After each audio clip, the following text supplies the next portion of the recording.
17th of March, it is a Tuesday. Thank you so much for staying with us and joining us this particular morning. A lot happening in the world of current affairs. We're here to bring you up to speed and try and make sense of the events in the country. This is where conversations that matter and affect you as a citizen of this country are discussed in details, as we also attempt to get solutions to these issues that are bedeviling the country. From the issues to do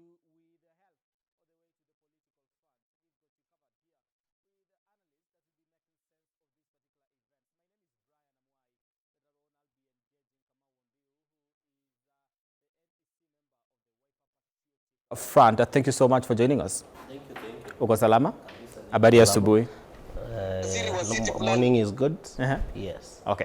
Yeah. So there's a lot happening in the world of current affairs, and I will be getting into that to just try and understand and make sense of these particular issues here on the show. But right now, I do want us to take a look at what you're waking up to in regards to the newspapers. What are the press saying? We start with the People Daily here. That is Media Max publication, and the top story on the People Daily is another term, King of Kotu. Now, this is how one man has managed to dominate Kenya's top labor movement. This is a story on page 4 of the People Daily. Another story that has been given priority on the People Daily, of course, it is the floods. On the issue of floods, it says state issues risk alert, names danger spots as the death toll rises. A story on page 4 of the People Daily, and also silent threat of surging youth TB cases, growing calls for sensitization. We'll be getting into the details of that later on.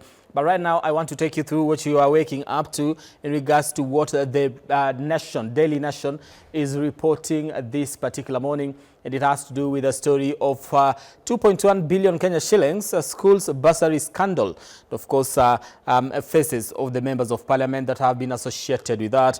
Now, some constituencies were unable to account for 2.1 billion in school bursary awards for 1 year, following an audit that found the scheme riddled with irregularities. The audit exposed favoritism and political patronage in the allocation of the bursaries. We are seeing Aramat Lemanken, who is the member of parliament Narok East, a special bursary issued to learners without filing application forms or undergoing vetting.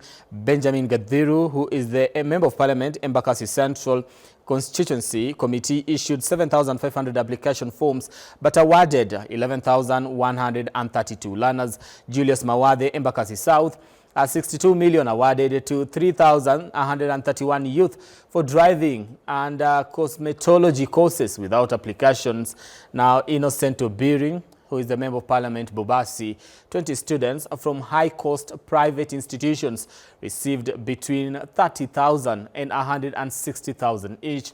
John Kiaria, the member of parliament Dagoretti South, says 21 students had overpayments ranging from 5,000 to 47,000. That is what the audit report revealed.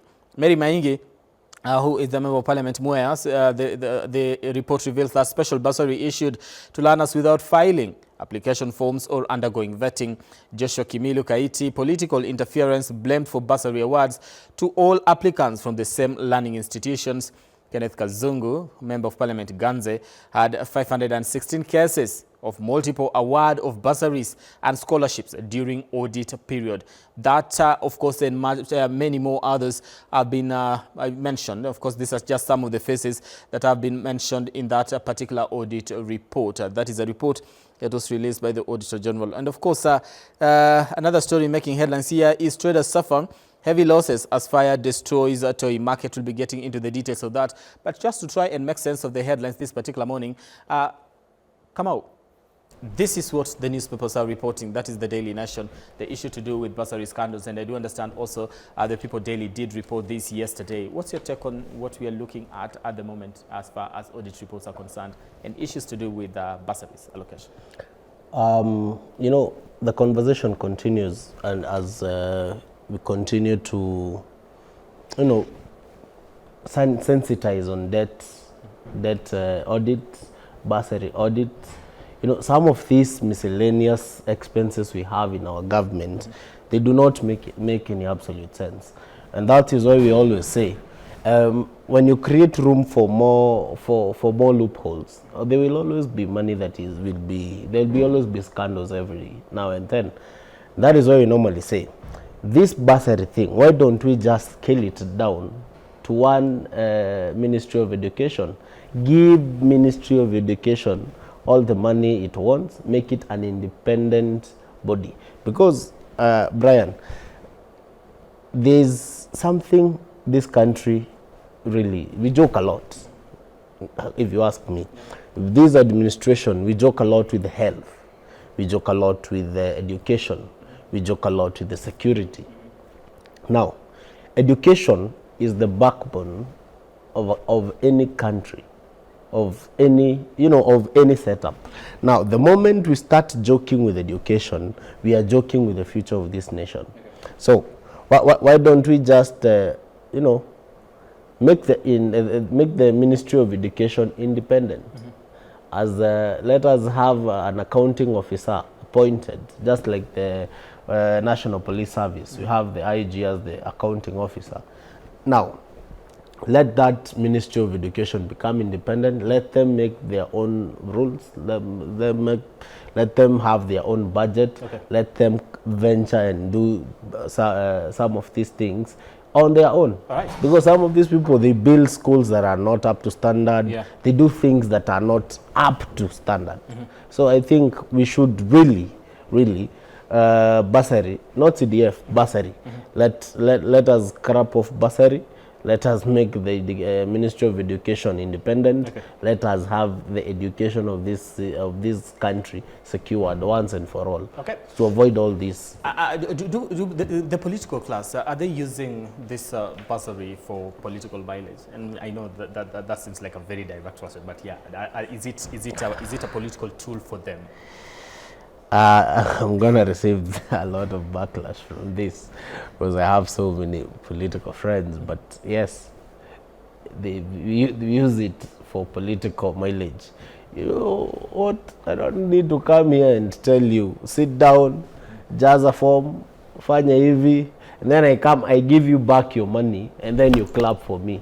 And it is your money. Okay. So it is used for political mileage. And it is unfortunate that we are glorifying poverty, to elevate people. Okay. I mean, it is not fair, and we lose dignity of the parent, of the child. That for you as a child, for you as a parent, to for your child to go to school, and for you as a child to go to school, you have to sit down and bow to some mheshimiwa and clap for them. Right. To me, that one should be put away. Okay.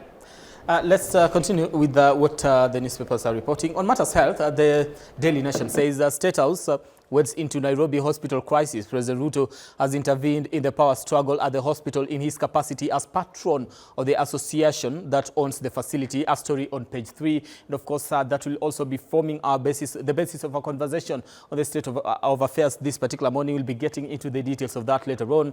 On matters devolution, the Daily Nation says counties splash 160 billion Kenya shillings on parks, but little for growth. Now, counties spend only 32 billion on development in the first 6 months of 2025-2026 financial year. A story on page 23 of the Daily Nation. This story has also been covered on the People Daily, and we'll be getting into the details of that as we continue with this press review, making sense of the current affair here in the country and what you're waking up to. I don't know if you can scroll down a little bit so that we take a look at the President Ruto's tour in Western Kenya, and that is also a story that has been covered here. Yes, sir. There you have it. Ruto storms Western, Gusii next to counter foes. Of course, when he was in Western Kenya, he dismissed the opposition politics, calling them individuals that have no agenda for the country. And when they go there, they should be judged based on what they've been able to do for the people of Kenya. That is the president, of course, making his tour of the Western Kenya region. Yesterday, he was in the Western counties. Today, he's supposed to go to Gusii next. And of course, I also understand that he will be in the Nyanza region. And of course, President William Ruto, yesterday started a 5-day tour of Western Kenya that will see him traverse Busia, Bungoma, Kakamega, and Vihiga counties. We've seen him do that yesterday. And of course, he's expected to tour other places in that particular region to try and launch projects, and also just the issue to do with matters development, trying to sell the Kenya Kwanza government to the people as we edge closer to the 2027 elections. Anita Dhumbi, how are you? I'm very well, thank you so much. How How's have you Nyeri? been? It's been a minute. It's been a minute. Nyeri is good, a lot of rain, and actually people are busy planting and harvesting avocados and macadamias. Okay. Yeah, It's you to know be they're a very bit- hardworking people. So you are good in that particular area? Of course, yes. Okay. Are you feeling the pain that everyone else is feeling in this on this other side? Of course, yes. There's a lot of challenges on the ground. The cost of living has gone very high. Nothing is working. A lot of corruption. You've seen what is happening in the education sector, health as well. I'm a health practitioner, and actually everybody is complaining. You've seen what was happening in Nairobi hospital. For the first time, somebody has grabbed Lee Funeral Home because Nairobi hospital still own funeral home. And for the first time, I think it should go through the global record that mortuary has been grabbed. So I think the level of corruption in this country has gone to a niche so high. Okay, now Yeah. that's an interesting way of looking at it. Different perspective. But anyway, we look at it. Yeah, competing with death. In details as we continue with this conversation this particular morning.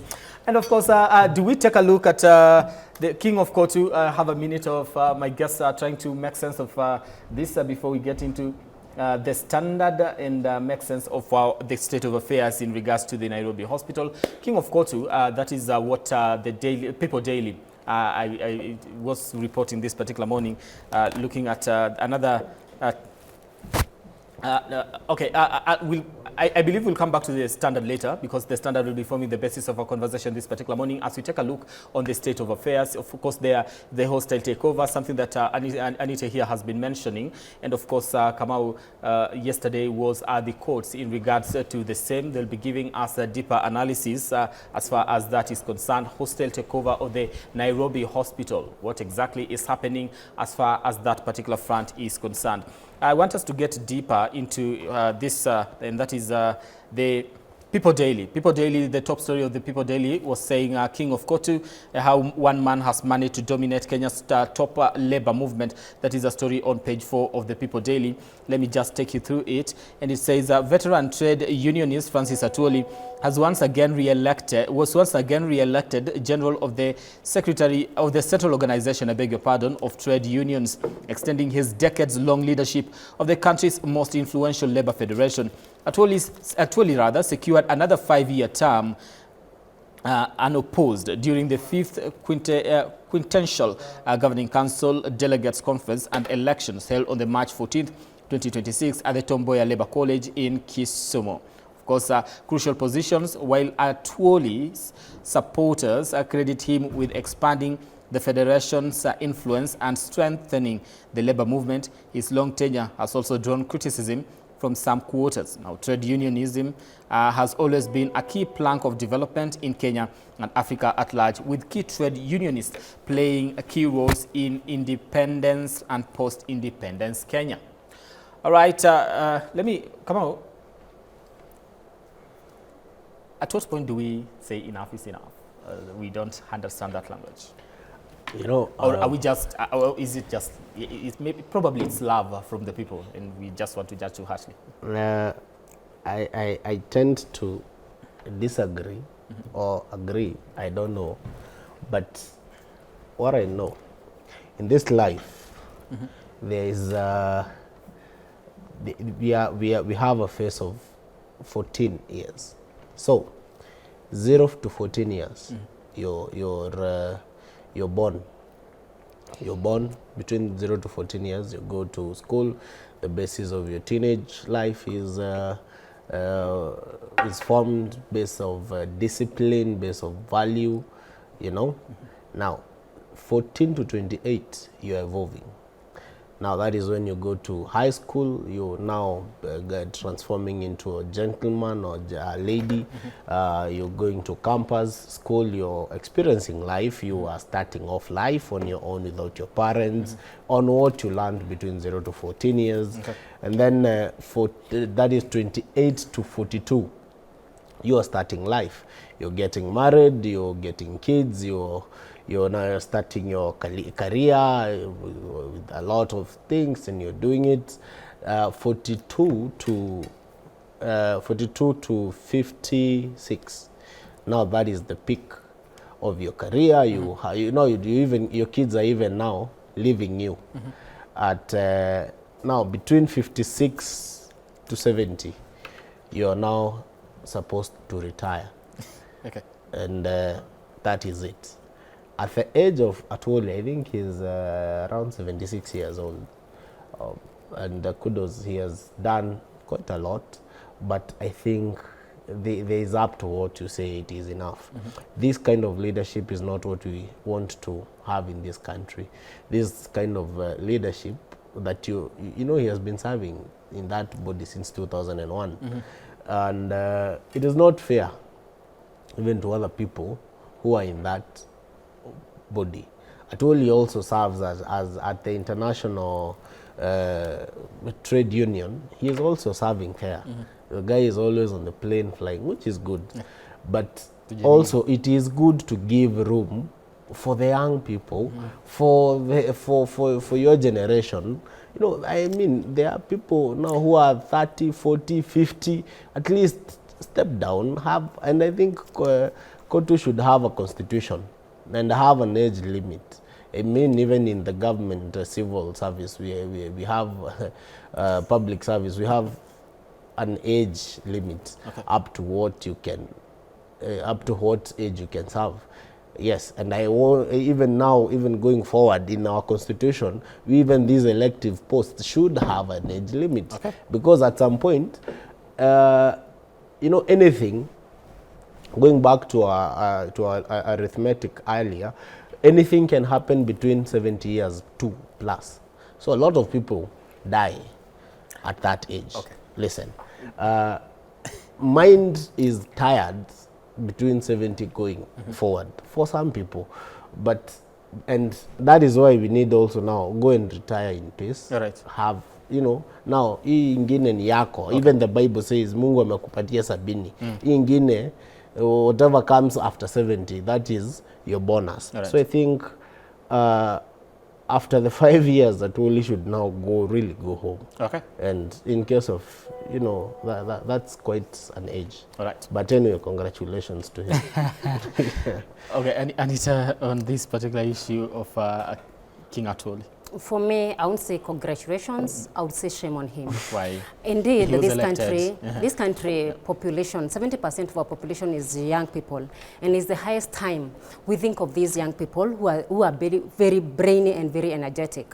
The president just another day launched the 10-point agenda, and one of the pointers is inclusivity, where we are supposed to consider the young people and women at large. But what we usually see is that a young man or a young woman has really been marginalized, whether in the counties and also in the national government. They are not included. Let me give you an example. Even at appointment, we see even at the cabinet, there is no any appointee who is a young person. We don't know any CS who is below 35, maybe one, the CS for agriculture maybe. For PSs, unfortunately, we don't have any PS. The CS for water? Yes, that is what I've seen is only one, the PS for water and irrigation. And unfortunately for the PSs, we don't have any PS who is under 35 years. We don't have a single. Is it youth? Fikirini. Maybe one person. And which is a small percentage, is almost 1%. And it's unfortunate that we don't have independent ministry for youth. At a population of 70% is unfortunate. It tells you there is no political goodwill to include these people in the decision decision-making table. And I feel that is where the gap is, because at which level are these people going to work? Right now we are talking about AI, which is taking a lot of jobs. It means that by the time they are getting 35 years, AI will have taken everything. It's the highest time we take this opportunity and bring these young people on the table and give them job to do, because they are educated, they are learned people, they are brainy, they can bring so much changes. I was imagining if Kotu was being led by a young man, you can imagine the transformation. Unfortunately, we have old mind that has not given any transformation to this country. Okay, we can say that by the time he was getting there, he was young, so maybe with those who elect him have a reason as to why they want. Do you know even the problem, and I agree with Mheshimiwa Ann here, we need to change in this country. At some point, Oburu was a chairman of the youth in the Ministry of Youth and whatever in the Senate. That is where his nickname Gen Z came from. At some point, Mudiaori was a minister, was a chairman of the board of youth and sports. Mudiaori, I think then he was around 89 or something. We really need to be serious as a country. And is it not where, you know, sometimes you need an older generation to be able to guide the younger generation? The guide from where? No, you know, they can guide from afar. We are not refusing to be guided, and it's good, but they can guide from, you know, as advisors of the ministry. Okay? They can guide. And then we are not refusing. We are not, you know, disputing with their guidance, but you cannot teach an old dog new tricks. Imagine why we don't know what we have. The whole world is looking at Africa. We are the people who have the youngest generation at an average of 19 years. And the other world are feeling like, what can we do? Because our people are getting older every day, like in Europe, in America. So it's us to use that energy. It's us to use that brain where other people are so jealous of us, yet we are not appreciating what we have. We are exporting labor to them. So imagine, it's unfortunate. Exporting young people to them so that that energy can be utilized somewhere out there. Maybe we don't have need for it in this country. I'm just saying. It's unfortunate. All right, I want us to take a look at the standard, because that is going to form the basis of our conversation as far as state of affairs is concerned. The top story on the standard is the issue to do with the Nairobi hospital, and that is the hostile takeover. Of course, the photo of President William Ruto in the entrance of the Nairobi hospital. Scroll down a little bit so that we get to read that and what has been written on that particular front page of the standard, the hostile takeover. We are looking at just a minute there as we scroll the face of President William Ruto. It says, court wrangles. In a case that reeks of high-stakes politics, Nairobi Hospital board members spent 7 hours in the boot of a police vehicle before appearing at Milimani Law Courts yesterday. Among them was 80-year-old heart patient Dr. Job Obwaka, whose arrest on Friday sparked outrage across the medical fraternity. Opposition leaders allege a hostile takeover of the historic institution, accusing President William Ruto of orchestrating the move. A story on page 3 of the standard. I want us to start from here. Are we reading too much into this? The president has come out to issue a statement and say, of course, he's the patron of the Kenya Hospitals Association. His intervention was out of the request. And we've seen those 6 doctors coming out to say, by the way, we called for the intervention of the head of state as the patron of the Kenya Hospitals Association to try and intervene in the wrangles that we've been witnessing as far as management of this particular hospital is concerned. Yes. I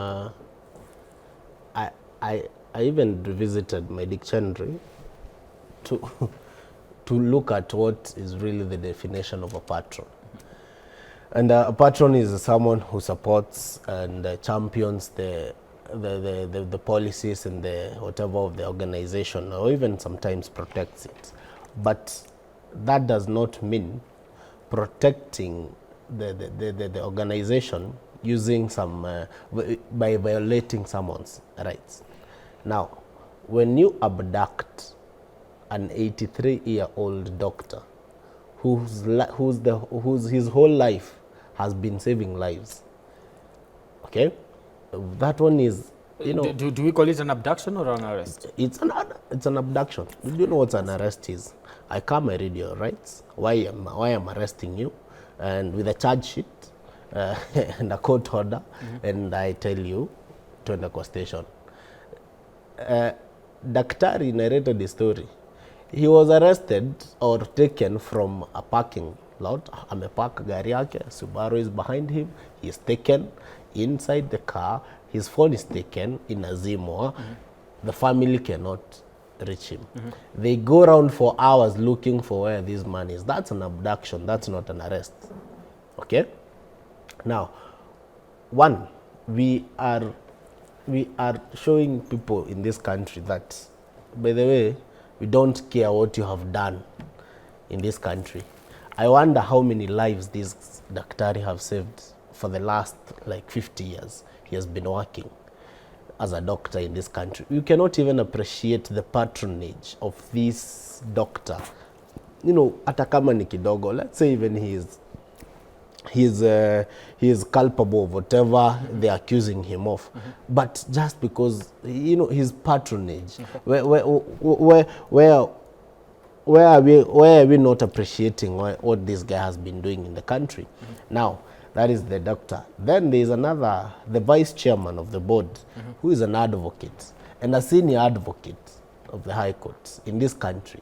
The guy have been saving lives, amekuwa akitetea maisha ya watu.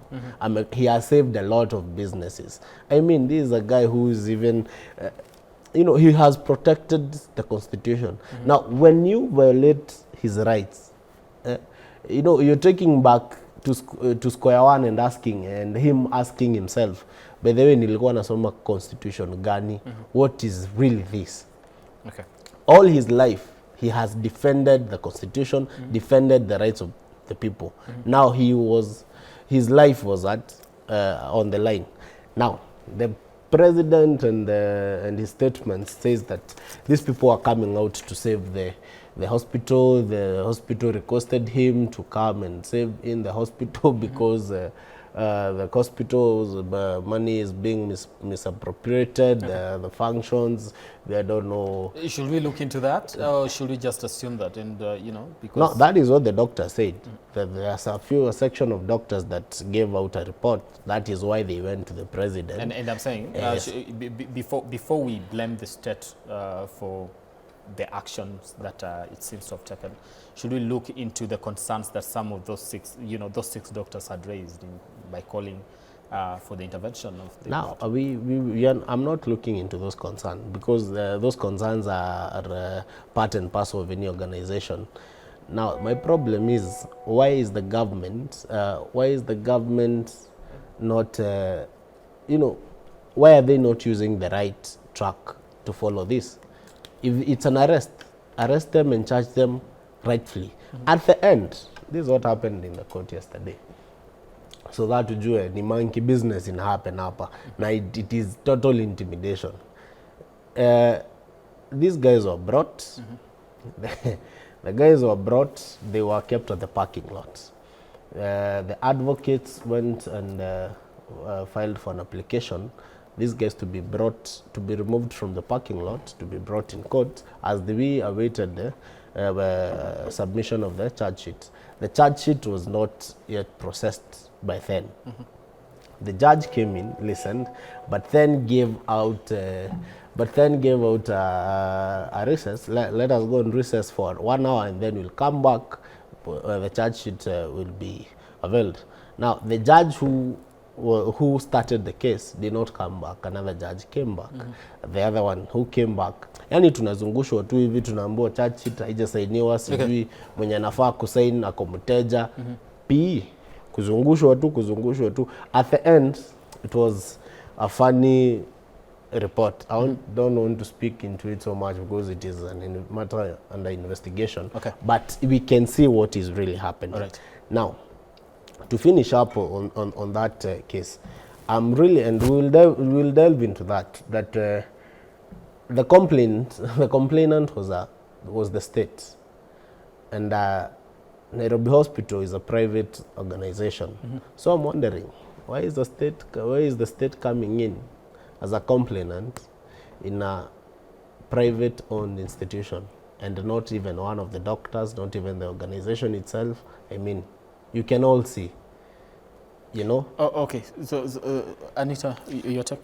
I think this country is mourning.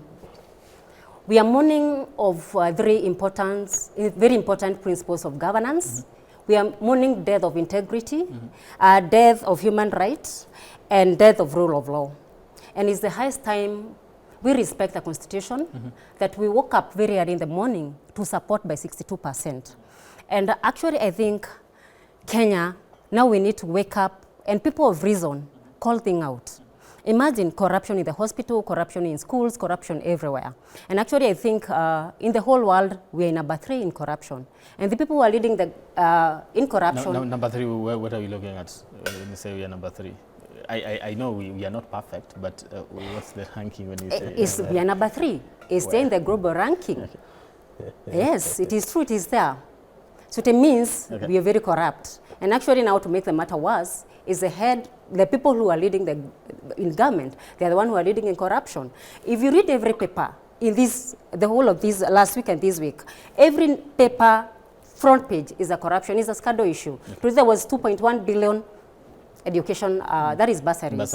Yesterday it was about Nairobi hospital. The other day it was about somebody taking all people in government, taking even private properties of Rafael Tuju. And even Nairobi Hospital is a private entity. And I remember I was reading in history one day, and there's a saying, there's one day that Julius Nyerere told the people that any day you wake up to elect leaders, always remember these principles. Never elect a leader who is hungry of power, who is hungry of popularity, who is hungry of privilege, and who is hungry of something else. I don't remember what he said. So it's very high time we look onto those things, to the kind of leaders we are electing. Because I think the greediness of our leaders is where the problem is, because corruption is being led by people we elect every day. And the highest time as Kenyans, we look at the characters of the kind of leaders we're electing. Should we disregard the statement and the clarification that the state has issued in regards to this particular matter? Because, you know, the president has come out and say, and also the CS for Health, that is Eden Duale, says, we have nothing, we are not interested in the issues to do with the Nairobi hospital. Let me ask. It is not, doesn't have shares, so there's no issue to do with, you know, fighting for who owns what or wanting to own Nairobi hospital. That's not true. We know last month there's a big scandal about SHA on the same corruption, and it's still the CS. And actually nothing has happened. People are suffering. I'm a member of County Assembly in Nyeri and a Vice Health Committee in that assembly, and I can tell you for sure, hospitals are suffering, patients are suffering. Wajiko is paying what he's supposed to pay for SHA, and unfortunately this money is not coming to the counties. The money for medicine is not there, and as basic as food. Even at Kenyatta, I saw some complaints that there is no food for patients. So you can see the level of corruption. So if it happened for SHA, which is public money, even that private hospital, I feel that they're still the same people who is taking that money. Brian, let me tell you something. And, you know, let me play the game of the state and be the devil's advocate here. And so the president says, I'm coming in to help in the state, I mean the Nairobi hospital. Its funds are being misappropriated and it's bad. Now, when you're doing that, you should be someone who first have showcased and you have shown that you are capable, that you can hold into accountable of what you do, which means now your house is so much in order that now you can even go now to the neighbor's house and try to recorrect because you have already done something in your house that is, you know, now.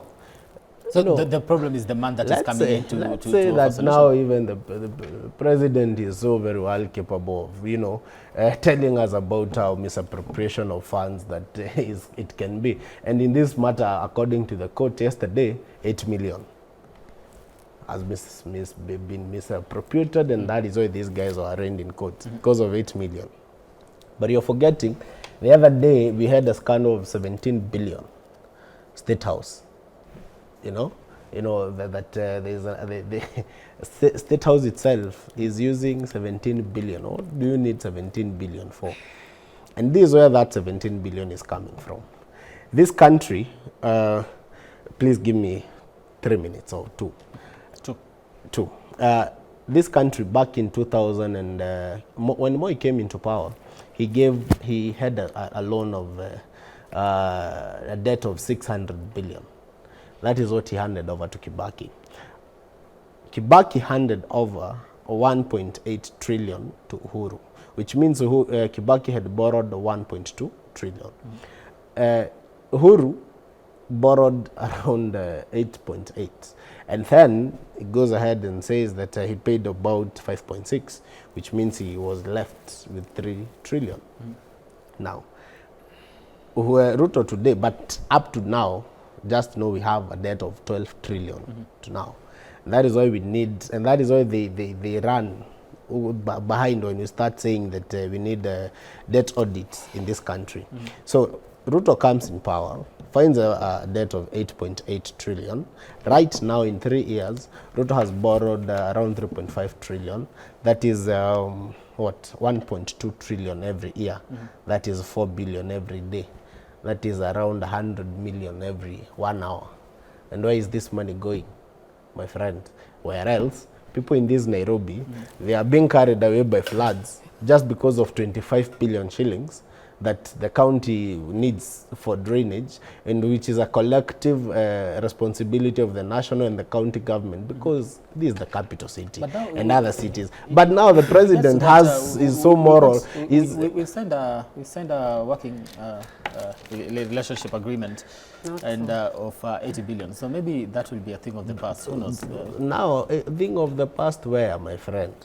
This Nairobi has been in existence for all through. You know, and I'm telling you, I'm playing the devil's advocate here, that the president has the audacity to come and tell people about morals and how funds are being misappropriated, where else the president uses State House to give people 100 million just like that within. Okay. So the problem is the person that is coming in to act as to offer solution or mediate this particular issue. That is what you have a problem. The thing is, we have the problem with him, and the thing is, we have the problem with them trying to carry as we don't know. Kama sisi ni wajinga.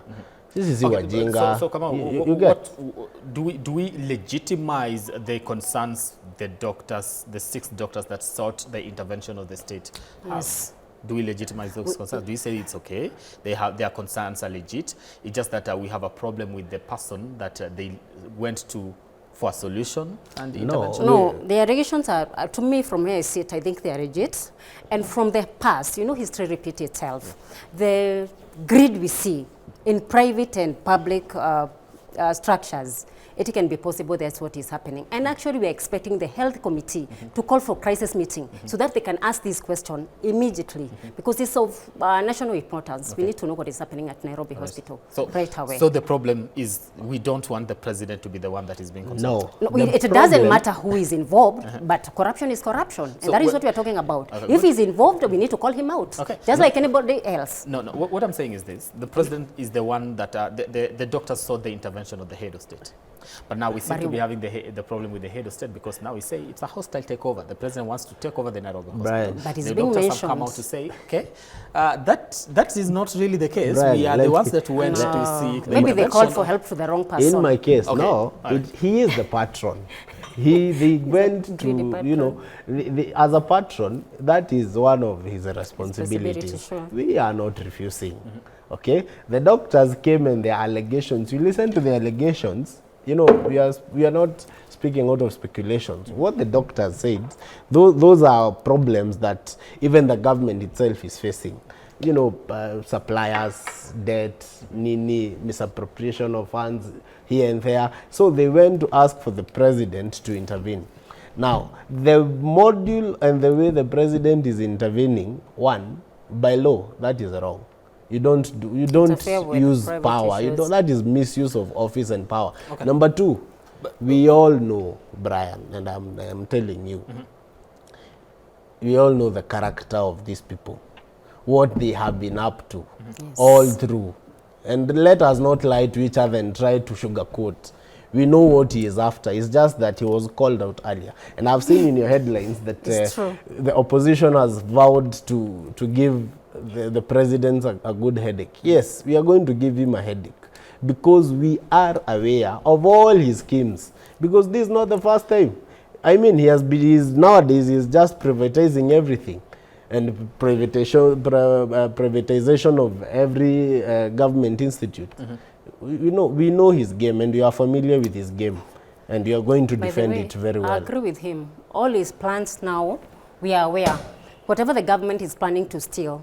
I hope you saw the new infrastructure fund, and actually is another scheme of stealing.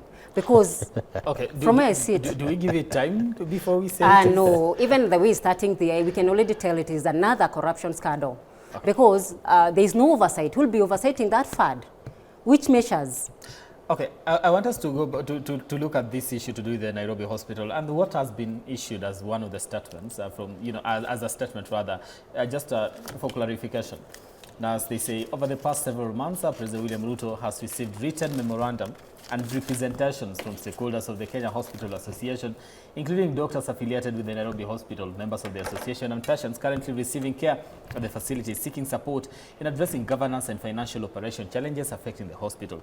Now, these appeals raise serious concerns about the potential impact of long-standing governance and financial challenges on patients' care and clinical governance and the hospital's operational stability. In particular, stakeholders expressed concerns about disputes relating to the following. One, disputes over the Kenya Hospitals Association membership, board elections and subsequent annual general meetings, conflict of interest and allegations of mismanagement, leadership challenges and internal wrangles, ineffective dispute resolution and mounting litigation. It goes on to say it because it's a long statement. Let me just brush through it. Now, for these reasons, Nairobi Hospital remains the important partner in the delivery of specialized healthcare services and in the advancement of Kenya's national health goals, including the realization of the universal health coverage. Let's take a look at some of the resolutions that in addition, the 5-point reform agenda was agreed upon by the stakeholders to guide institutional reforms ahead of the annual general meeting scheduled for December 2025. The agreed agenda includes verification and cleanup of, the membership, withdrawal of proxy litigation, review and strengthen, governance instruments, and appointment of an independent audit firm to conduct a forensic audit into financial concerns raised by stakeholders. Now, from yesterday's, statement, we saw that those 6 doctors say that the audit report actually revealed that there was mismanagement of funds and all that. This is a detailed report or rather statement that was released by State House in trying to clarify as to why they stepped into this particular issue or this particular in this particular manner. There was the investigation that was done, and some of the people might allegedly, I'm not saying they, but investigation was done, and that's why what we witnessed yesterday in court and the previous day was actually happened. Again, I'll go back to what we are telling. We are saying, we know what the scheme of these people, of the government in the whole space, and what they are doing and what they are saying, those are 2 different things. And I'll tell you something from something I learned yesterday. When a cock is way too much in the field, it is way vulnerable to the hawk. Okay? Now, right now, they have the Nairobi Hospital and the people who are in the scheme trying to play what have you. They are already too much in the field that they are being exposed. We have also seen that propositions from the states of which people should be nominated to serve at the board. We saw that they want to reshuffle the board and they want to bring in new more 9 members. And then all of a sudden, yesterday is about misappropriation of funds. Let me tell you this, Brian. No matter how far or deep you dig, even if it is 100 feet down, the truth will always come out. And that is what is happening right now. Okay? And if at all it was misappropriation of funds, and the hospital and the people and the president are really genuine to helping that institute, my friend, we could have not seen what happened to those four gentlemen. Okay. And gentlemen who have served this nation. All right. And they for heaven's sake, they deserve dignity. Number two, these are top tier professionals. Their names have been tainted now. We also need the government also, as after this, after the whole investigation is done and there will be a judgment. The names of those gentlemen need to be cleared, because that is wrong. You're assuming that they are going to be found innocent? Of course it is the should. truth. Of course it is the truth. You know, and we know, and I've told you with the interest, you know, we were there in the 2024-2025 maandamano here. Tunaekelewa hivi, and you just, by the end of the day, you just went home with no charges. What was that? That a young lady who just created a platform where people would go and air their views on finance bill was arrested. For what? What she was arrested for? You know, the game is not new to us. We know. I even told the people, wasipoondolewa pale watahepa. Yeah, and that those barrels would have walked. So we know and we are aware of their scheme. All right. Yes. You know, Moi, if it walk like a duck, quack like a duck, most likely is a duck. You know, these people has been mentioned before on corruption scandals, not once, not twice, not thrice, several times. So there is no way we can say they are not in this story. They're 100% there. Number two, we would sit down and let Nairobi Hospital run down. It has played a key role, especially on healthcare. It has a very big nursing school. They produce very good nurses that are in our hospitals, both in public hospital and private hospitals, and even at the national market. And this is a hospital that is one of the best actually in East Africa, one of the best private hospital. And actually now they are done with the public hospitals, they are done with public funds, they are now going to private sectors now to harass those people who are having their own businesses. We saw what happened to Tuju last week. They want now to take his land and his business. Nairobi Hospital the same. So it's the highest time Kenyans call out these guys and tell them enough is enough. We are done with these people. I mean, how much is enough? Why? How much money is enough? How much assets is enough? We're wondering. Again, I'm telling you, we are playing the devil's advocate. Okay. He is a patron of the Nairobi Hospital, but he is in charge of the national hospitals in the Republic of Kenya. Not even the private hospital, the national hospitals in Kenya. There's a lot of crisis happening right now in Kenyatta Hospital. Where are we seeing it? As in, why all these? Now Nairobi Hospital is talk of the nation. Imagine right now. why grabbing a mortuary for the first time in history. Because funeral is part of Nairobi Hospital. This Kenyatta Hospital is in scandals right, left and center. Haongeangi. Moi University and Referral Hospital is in chaos. Haongeangi. They've corrupt all. You know, universities are failing. Haongei, lakini just one. Sasa amekuwa tu na all of a sudden a lot of interest just because of it, just 8 million shillings. Okay, so what should have happened? What should have happened? Should they not have intervened? Let them tell us the truth. Okay. Of what is really happening. All right, I want us to whatever they are saying is not adding up. Okay, yes. I want us to transition on the political scene, and this is in regards to the tour that the president is having in Western Kenya, and also the opposition coming out to say, by the way, when it comes to matters the head of state, we are going to ensure that you do not have peace.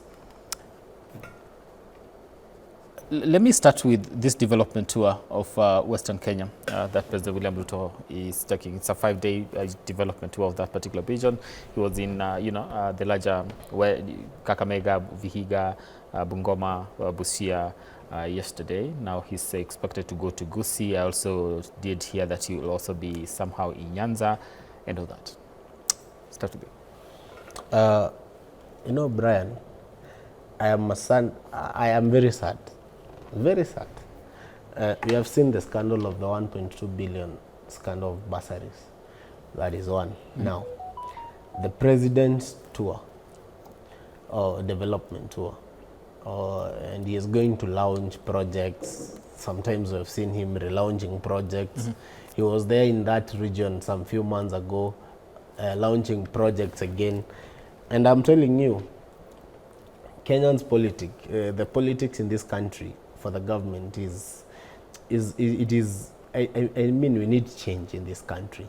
We cannot be having the president on top of cars each and every now and then, trying to explain to us what he is doing. We should see what he is doing.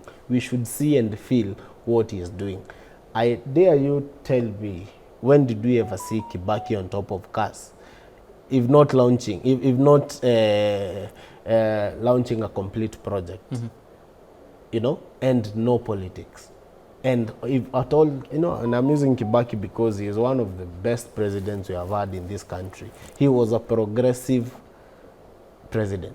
What we're having right now is retrogressive. We are going backwards. That everything you're doing, now the president is in that area for a tour. That tour has cost money. The other day I saw that the deputy president fuel for, I think, 1 month, 238 million shillings, fuel, my friend. Now the president is in the Nyanza region. We are politicians. There is mobilization happening. Watu unaona hapo watu wako job. Watu tamini wako job. You get? Haya, these projects, wako job, does that mean watu watashout to one time pia wanakuanga kazi? Not really. Not really. But what all those people, the government does not bring people organic crowds. All these crowds are mobilized. Political crowds or just the government crowds? Well, I'm speaking on our behalf. Ours is organic. All right. Because we are speaking on the issues that are affecting Kenyans, and we are telling Kenyans, come and listen to what is really affecting you, because it is what is facing you. It is what you guys are facing. So the president in the Nyanza region today, tomorrow, in the next few days, what we'll be seeing there is nothing less of accusations, stories that are not progressive at all. Yes. Okay. I think. Yeah. Let's continue. I think the president has read the book by Robert Greene on 48 Laws of Power, and he has emphasized on rule number 8 and 11. Make them poor and depend on you. That is actually what he's doing. Okay. And I remember in UDA manifesto, they had 9 pillars, importance of them, very important. The employment, agriculture, there was infrastructure, healthcare, name them. But unfortunately, the government has not at least even 30% actualization of manifestos of UDA. It has not happened. Okay. The cost of living is very high. And actually, today I'll tell you, even those people, even the middle class, the people you used to afford like even luxurious life, even getting basic life is not possible. The healthcare, you can see the scandals, you can see what is happening. Example, SHA, I can tell you for sure, SHA is not working. They removed Linda Mama. Right now, to give birth in Kenya, you need to have at least 8,000. Before, women used to just walk in, 500 NHIF, and they give birth. If you just walk in and you're not a registered member of SHA, you can give birth. And unfortunately, we've now realized there is now increase of maternal mortality rate, unfortunately. And you remember during the Uhuru regime, it has gone down. So we have issues, people are suffering. There's the issue of unemployment, students in universities are suffering, everybody is complaining. Okay. So I think we need to go to factory settings and rethink on the leadership of this country. What does the leadership of this country need in terms of, as we head even closer to 2027, when people go to make a decision, what should they be looking at? Because, it's one thing to say we need better leadership, but how do we define that better leadership?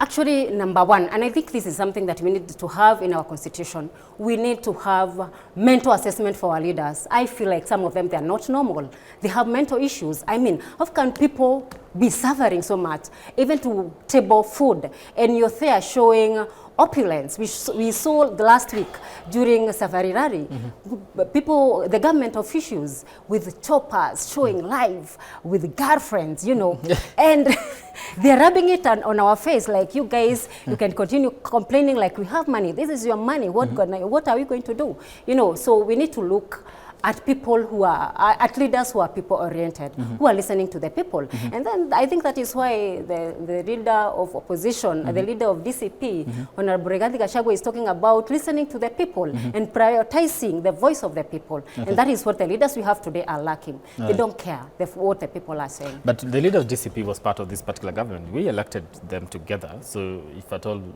you know, it's just out right now. But it was a pair initially. Unfortunately, all the things the race were not listening to.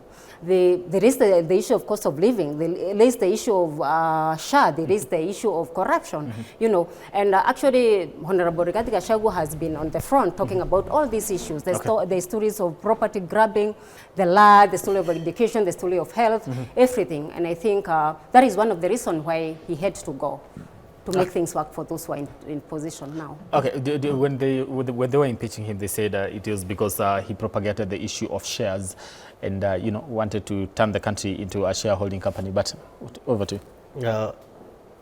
I wanted to maybe refine the answer Mheshimiwa was given about what the people should be looking at when at its leaders. Now I want to call on the political parties in this country, because we have a tradition in this country where we use political parties as gates, as buses and crossovers into the government. The political parties of this country needs to do a lot of sieving. You know, let them sieve for the people. Let us bring fine leaders, refined leaders to the people. We do away with what we have currently? Let us do away with theatrical politicians, with, you know, politicians who have no morals, politicians who have, you know, they have a history of robbing this country, and they don't have a really good history. Let us bring up good leaders. See, tena wale wajaba, you know, there's a tradition in my backyard, in my Mount Kenya, politicians. Mimi ni mtoto wa single mother, you know, my friend, parents and everything, you know, those are natural calamities, and they happen every now and then. But what are you really going to do to the people? Sijui mimi ni mtoto nimelelewa na single mother. What does that what does that have to do with what you're going to do to the people? Let us have accountable leaders with a history of what they have been doing and what they can do to deliver the people. I think it's the highest time we elect leaders and not politicians, because there's a big difference between a leader and a politician. What we're having today, majority are politicians and they're not leaders, unfortunately. The two of you, would you describe yourselves as leaders or politicians? Yeah, of course, leaders. Me, I'm a leader, because as a leader, as a politician, you're thinking of the next election. Politicians in this country, and that is what even our president is doing right now. He is really focusing on the next election and not caring how much he is going to use on national funds and funds that belong to the people just because of the next election. Then a leader is a leader who is a statesman. They think of the next generation, and that is why I'm outside there, steering and focusing on the things of our generation and the generation that is coming up, because the way we are going, these Gen Alphas, these ones, are very dangerous. Okay. All right, Kamau Wambiu, thank you so much. That is NEC member of the Wiper Patriotic Front. Thank you so much for coming. You're part of the Jubilee initially. You come to Wiper? Yes. Okay. Yes, which is still in the same position, in the same United. Anita Thumbi, of course, the member of County Assembly Nyeri. Thank you so much, guys, for making time here for this particular program to try and make sense of the state of affairs in the country here in Kenya. All right. We take a break. When we come back, of course, it will be Polytalks with the member of parliament for Nandi Hills. That is Bernard Kito.